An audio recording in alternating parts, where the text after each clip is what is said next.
नमस्कार दोस्तों, welcome back to educational service YouTube channel. तो स्वागत करते हैं हम आपका अपने एजुकेशनल सर्विस यूट्यूब चैनल में। और आज हम स्टार्ट करेंगे क्लास 8 की साइंस, जिसका हमारा पहला चैप्टर लेंगे और जिसका नाम है फसल उत्पादन एवं प्रबंध। तो आज हम 8वीं क्लास का पहला पार्ट यानी फसल उत्पादन एवं प्रबंध शुरू करने जा रहे हैं। तो दोस्तों, वीडियो को अच्छे से देखिए, शुरू से लेकर अंत तक देखिए, आपको अच्छे से समझ आ जाएगा उत्पादन एवं प्रबंध क्या है फसल के। और अपने सभी दोस्तों के साथ शेयर कीजिए और आप YouTube चैनल को सब्सक्राइब करके बेल आइकन प्रेस कर दीजिए, ताकि जैसे ही हम अगला वीडियो अपलोड करें सबसे पहले सूचना आपके पास पहुंच जाए। तो दोस्तों, बिना देरी किए हुए शुरू करते हैं हम फसल उत्पादन एवं प्रबंध, यानी हमारा पहला चैप्टर है, इसको हम स्टार्ट करते हैं। तो सबसे पहले हम बात करते हैं यानी फसल उत्पादन एवं प्रबंध, यानी सबसे पहले बात करते हैं फसल। तो हम फसल किसे कहते हैं, यानी जब किसी एक ही प्रकार, यानी जब हम किसी एक ही प्रकार के पौधे को किसी स्थान पर बड़े पैमाने में उगाए जाते हैं उसे फसल कहते हैं। तो समझिए इसको, यानी फसल तो किसी एक ही किस्म, एक ही किस्म के पौधों को बड़े पैमाने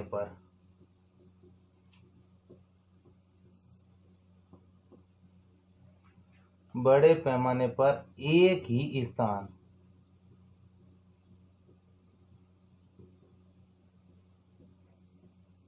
उगाना, यानी किसी एक ही किस्म के पौधे को बड़े पैमाने पर एक ही स्थान पर उगाना क्या कहलाता है? फसल। जैसे ये कोई बड़ा सा एक खेत है, ठीक है, और इसमें हमने गेहूं के पौधे लगाए, यानी इसमें सभी पौधे हैं जो हमने गेहूं के लगाए हैं। तो इसमें सारे के सारे पौधे गेहूं के आ गए हैं, तो इसको हम फसल कहते हैं। यानी किसी बड़े भूभाग में एक ही प्रकार के पौधे को लगाना फसल कहलाता है। तो ये तो आप समझ गए कि फसल की परिभाषा क्या होती है। अब हम बात करते हैं फसल के प्रकार।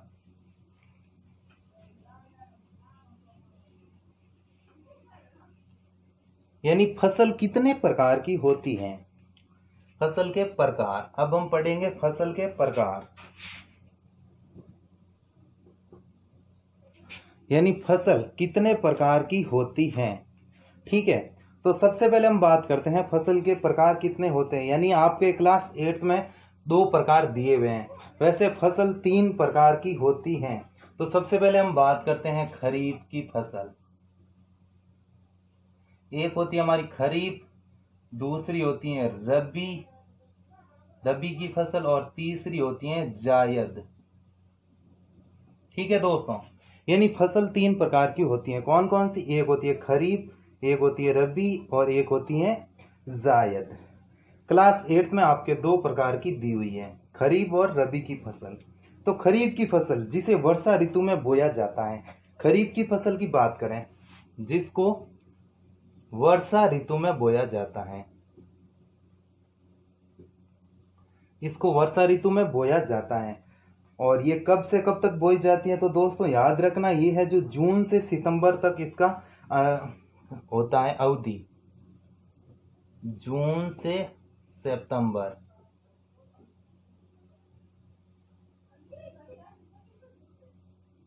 जून से सितंबर इसकी अवधि होती है, यानी इसको जून माह में बोया जाता है और सितंबर माह में इसकी कटाई होती है। और एग्जाम्पल के तौर पर देख लेते हैं, तो एग्जाम इसके जैसे धान, मक्का, सोयाबीन,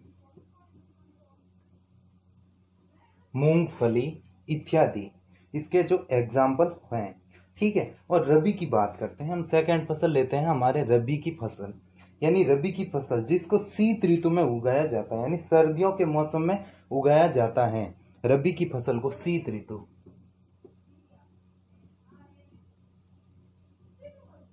ऋतु में जिसको उगाया जाता है। और इसका समय होता है जो अक्टूबर से मार्च तक होता है, यानी इसको अक्टूबर माह में बोया जाता है और मार्च महीने में इसकी कटाई की जाती है, ठीक है।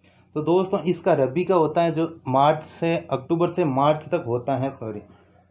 और थर्ड हमारी आती है जायद की फसल, जिसको मार्च से जून, इसको मार्च माह में बोया जाता है।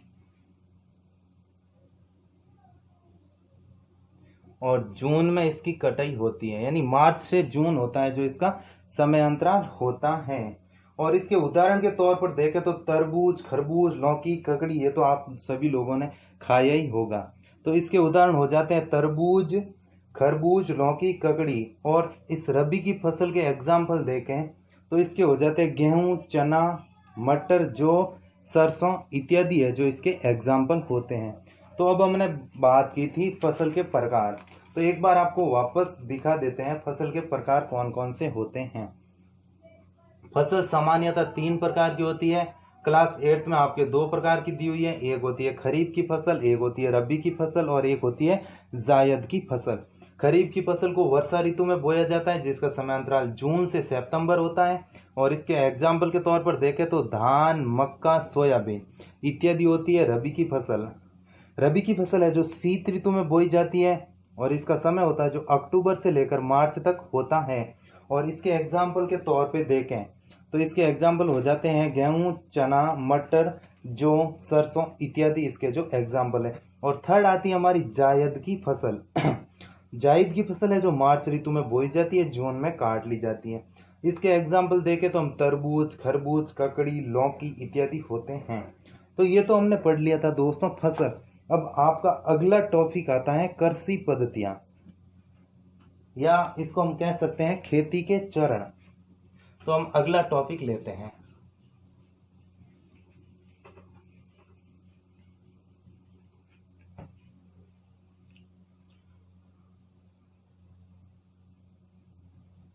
कृषि पद्धतियां, या फिर इसको कह सकते हैं खेती के चरण।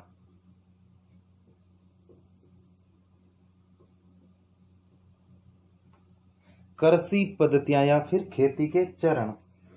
तो दोस्तों अब बात करते हैं कि हमारे कृषि की जो पद्धतियां हैं कौन कौन सी पद्धतियां हैं। तो कृषि की सामान्यतः 7 पद्धतियां हैं हमारे चैप्टर में, ठीक है। तो सबसे पहले हम बात करते हैं कौन कौन सी है। तो सबसे पहले होती है जो है मिट्टी को तैयार करना।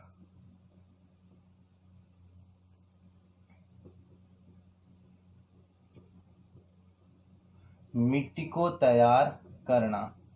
सेकंड पद्धति क्या आती है, मिट्टी को तो तैयार कर लिया। दूसरी आती है बीज बोना या बुआई। थर्ड पद्धति आती है आपकी खाद और उर्वरक डालना, खाद व उर्वरक, ठीक है। चौथी पद्धति आती है आपके सिंचाई करना।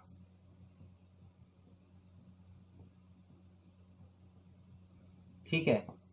पांचवी पद्धति की हम बात करें तो आती है फसल की सुरक्षा।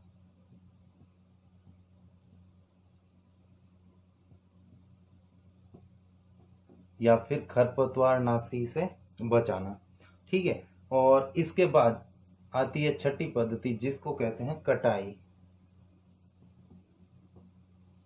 और सातवीं पद्धति आती है जो है फसल का भंडारण।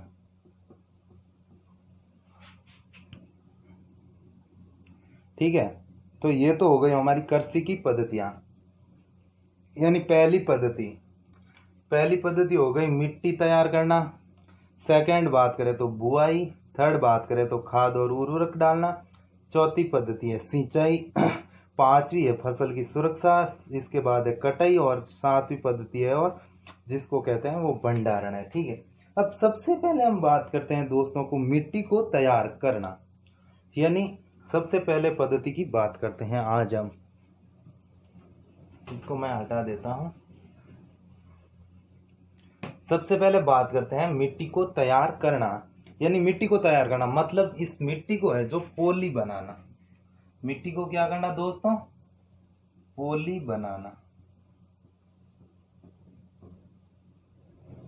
सर्वप्रथम यानी मिट्टी को तैयार करेंगे तो उसको क्या करेंगे, मिट्टी को पोली बनाएंगे। तो ये जो है जो फसल उगाने से पहले मिट्टी तैयार करना, ये जो है जो प्रथम चरण है। मिट्टी को तैयार कैसे करते हैं, इसको पलटना, ठीक है, उलटना पलटना और इसको पोला बनाना। तो पोली मिट्टी क्या करेगी, यानी मिट्टी में जो रहने वाले सूक्ष्म जीव होते हैं, जो इस मिट्टी में रहने वाले सूक्ष्म जीव, जो मिट्टी में रहने वाले सूक्ष्म जीव होते हैं, तो इसकी क्या है, वर्दी होती है। ये वर्दी करने में सहायता करती है पोली मिट्टी, ठीक है। और कौन कौन से जीव होते हैं, जैसे एक होता है केंचुआ है जो खेत में पाया जाता है। और पोली मिट्टी होगी तो इसकी वर्दी होगी तो ये सूक्ष्म जीव क्या करेंगे, ह्यूमस बनाते हैं, जो फसल उत्पादन में है, जो काम आते हैं, फसल की अधिक उत्पादन देते हैं।